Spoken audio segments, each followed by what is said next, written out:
पार्थ पवार ज्या जमीन घोटाळ्याच्या संदर्भात अडचणीत आलेले आहेत त्यामध्ये गुन्हा दाखल झालेल्या शीतल केसवानीचं आणखी एक प्रकरण जे आहे ते आता समोर आलेलं आहे। पिंपरी चिंचवड शहरातील सेवा विकास बँकेमधील हे प्रकरण जे आहे ते आता समोर येताना आपल्याला एकूणच पाहायला मिळत आहे। शीतल तेजवानी आणि तिच्या कुटुंबातील इतर सदस्यांनी जे आहे ते आता इतर व्यक्तींच्या नावे बनावट कागदपत्रांच्या आधारे याच बँकेच्या आणि पिंपरी चिंचवडमधील अनेक सेवा विकास बँकेच्या अनेक शाखांमधून 10 कर्ज जे आहे ती घेतली। त्याची रक्कम जी आहे ती 41 कोटीहून अधिकची होती।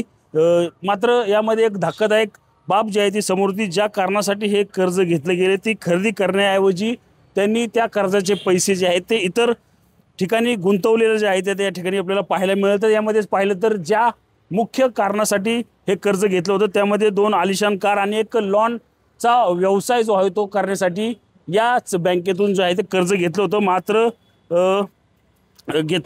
मात्र या कर्जातून एकच कार जी आहे ती त्यांनी खरेदी केली आणि इतर रक्कम जी आहे ती दुसऱ्या व्यवसायात रक्कम जी आहे ती गुंतवल्याचं समोर आलेलं आहे। यामध्ये आपण पाहिलं तर या बँकेच्या अनेक अडचणींमध्ये जे आहे ते त्यावेळेस वाढ झाली। त्यामध्ये सहकार आयुक्त जे आहे ते त्यांच्याकडून या बँकेचं ऑडिट देखील करण्यात आलं। त्यामध्ये आपण पाहिलं तर 2009 सालापासून जवळजवळ तब्बल 124 बनावट कर्ज जे आहे ते दिल्याचं आणि यातून 430 कोटीचा घोटाळा जो आहे तो उघडकीस याच ऑडिटच्या दरम्यान आला।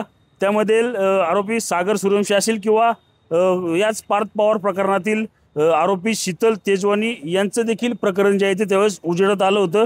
मात्र याच सागर सूर्यवंशी ला जे आहे तर ऑक्टोबर 2021 मध्ये जे आहे ते CID आणि त्याच्याकडून ताबा घेत पिंपरी चिंचवड पोलिसांनी अटक केली होती। मग तो त्यानंतर जामिनावर बाहेर आला। त्यानंतर जून 2023 मध्ये ईडीने देखील त्या सागर सूर्यवंशीला जे आहे ते अटक केलं होतं।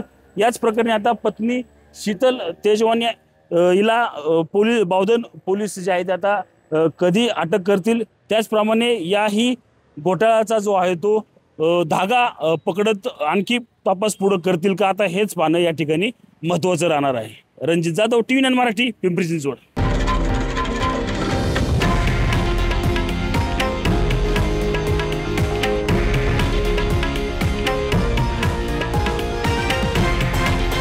हे आहे देशातील नंबर 1 न्यूज नेटवर्क आणि आपण पाहत आहात TV9 मराठी, एकमेव।